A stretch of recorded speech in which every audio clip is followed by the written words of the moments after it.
Olha aí, meus amigos. Goiás velho aqui, ó. É 10 Goiás, chovendo. Graças a Deus, viu? Chovendo, graças a Deus. Tá, faz tempo que não chove, viu? O desenho de laranja tá aqui, cheio de laranja. Agradecendo aí a chuva. Faz tempo que não dá uma chuvada boa dessa aqui. E o tempo tá fechado.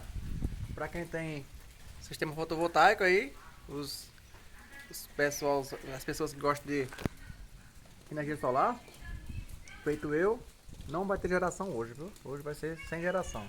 Eu tô sem inversor, tá queimado, meu sistema tá parado, mas tô aqui, ó. Essa bateriazinha aqui é de um sistema de 12 volts aqui, para eliminação.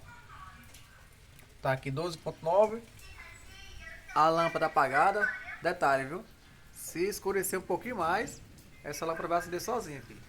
Tá automática ela. Coloquei o sistema de relé aqui, ó.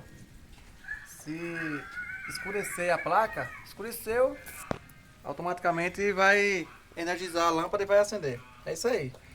Graças a Deus, chuvinha aí. Chuvinha no nosso Goiás. Abraço a todos. Fiquem todos com Deus.